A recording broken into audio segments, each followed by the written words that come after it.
I still remember that night as if it were burned into my memory with fire.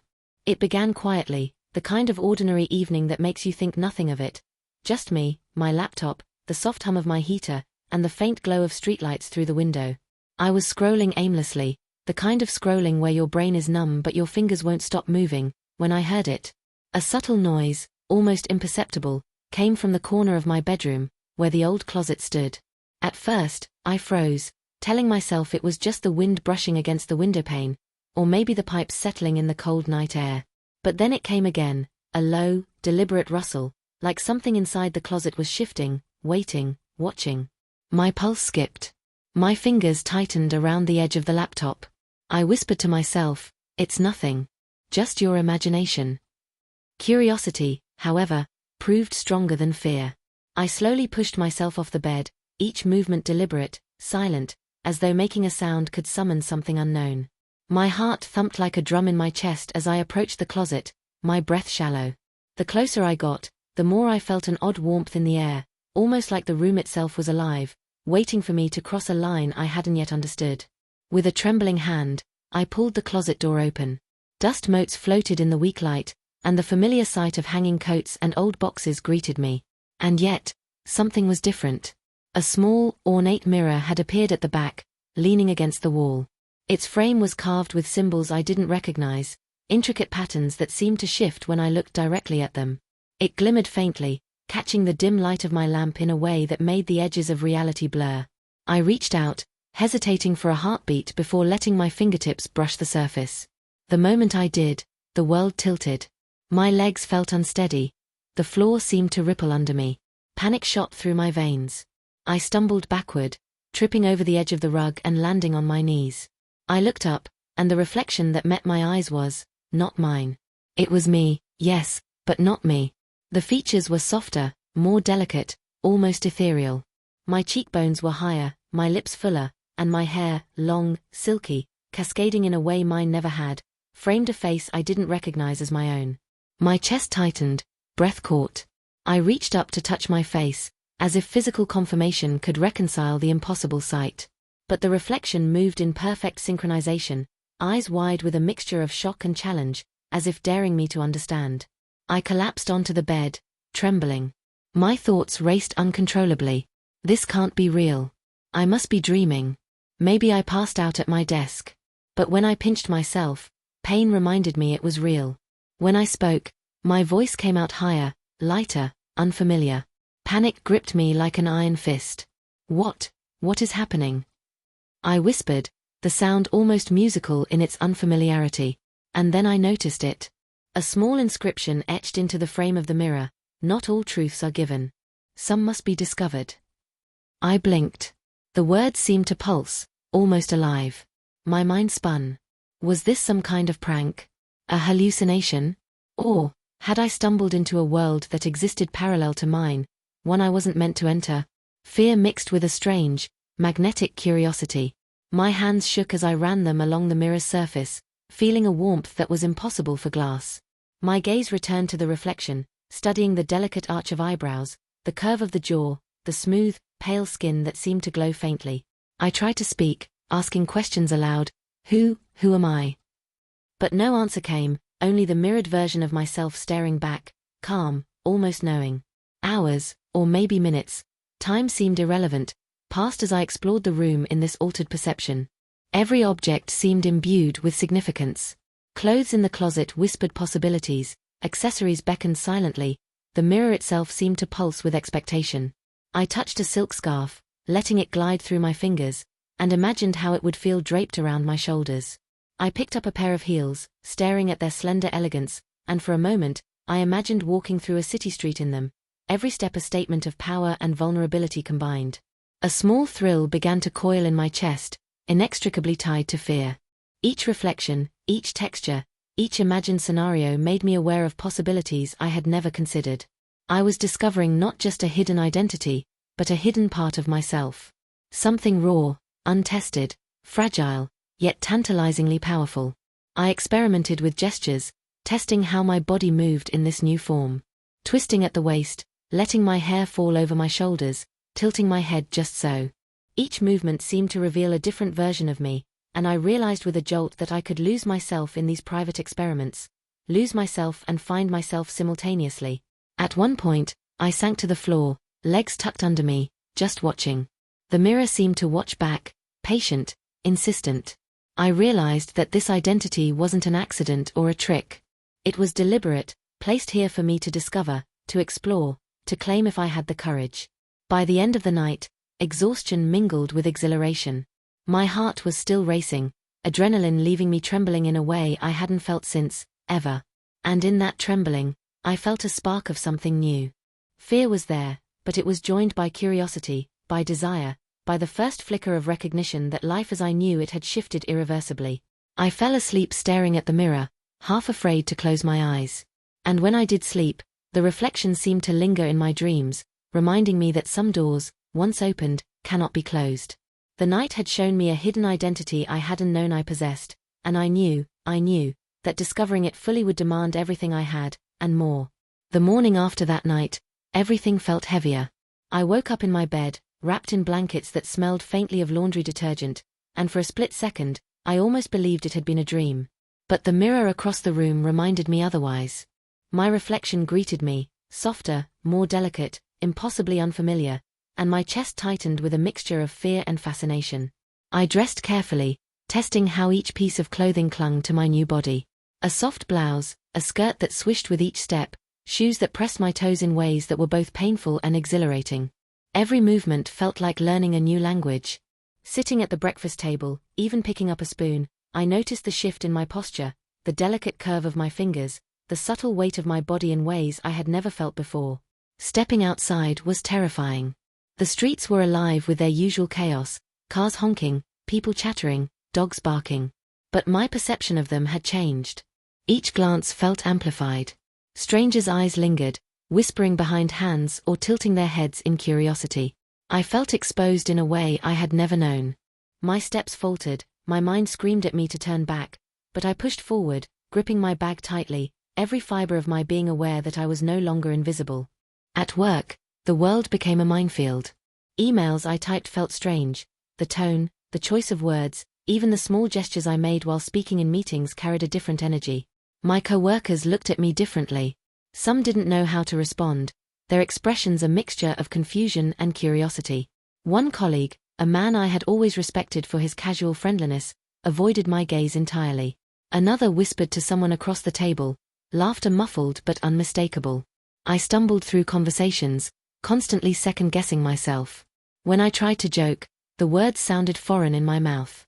When I raised my hand to contribute, my delicate fingers seemed fragile in the sea of authority I once commanded effortlessly. Every interaction reminded me that the world I knew no longer fit.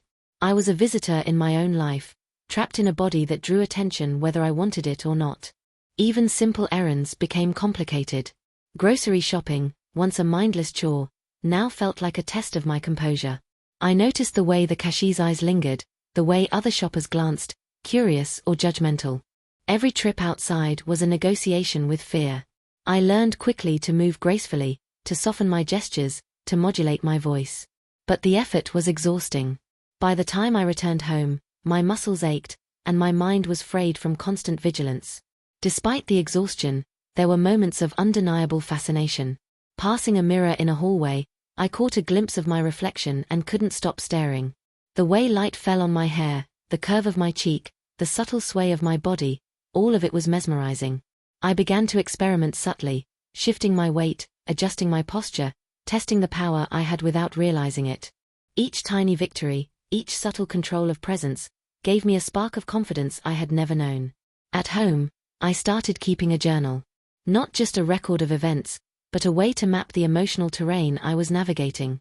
I wrote about fear, embarrassment, confusion, but also small triumphs. A smile exchanged with a stranger that felt genuine, a compliment on my attire that made me blush, a moment where I felt the rhythm of this new life aligning, however slightly. Evenings were the hardest. After the exhaustion of navigating the day, returning home should have felt comforting. But the mirror reminded me constantly, this life wasn't mine, not entirely.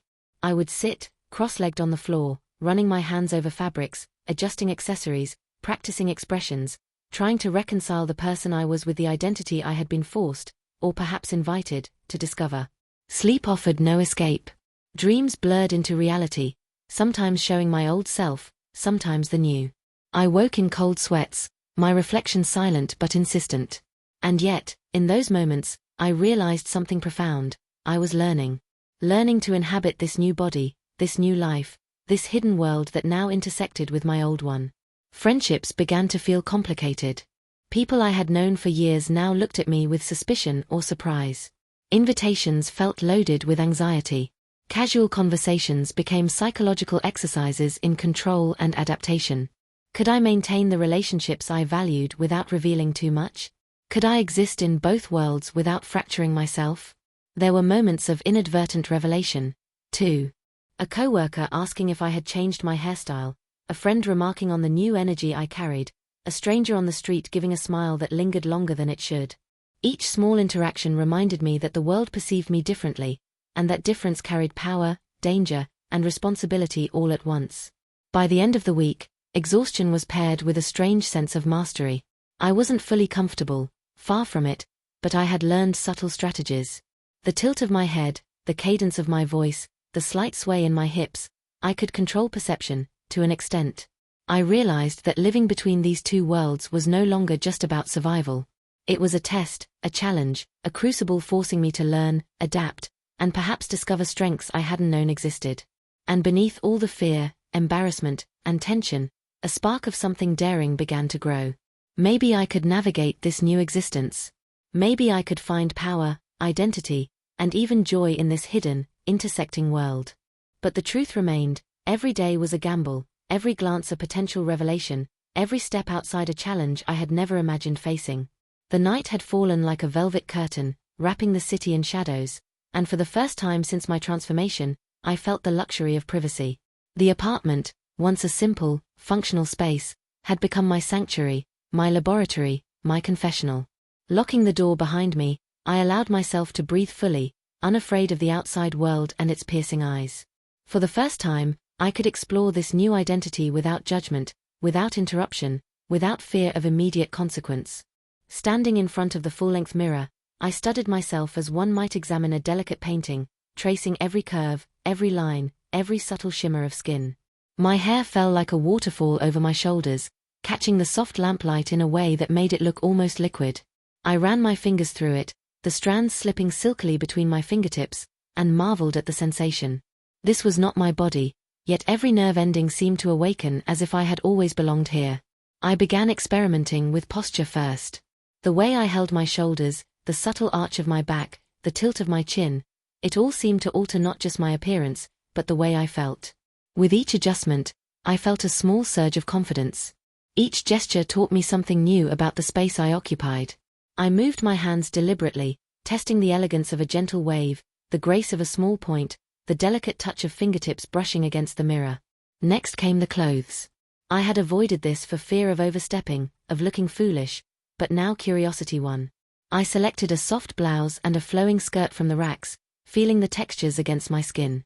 The fabric whispered against me as I dressed, soft and teasing, creating a sensation both foreign and exhilarating. I spun slowly, watching the skirt flare, the subtle movement of my hips shifting naturally with the rotation. A laugh escaped me, light, unguarded, a sound I barely recognized as my own. Shoes presented another challenge. High heels, slender and sharp, demanded attention, balance, and grace. At first, I stumbled, every step a negotiation with gravity and confidence. Pain shot through my feet as I adjusted, teetered, corrected. Yet, with each careful stride across the hardwood floor, I felt a surge of accomplishment. There was something intoxicating about mastering this alien instrument, about feeling control in a world that had appended so much else. Makeup became my next fascination. I had always thought of cosmetics as a superficial art, something distant from identity.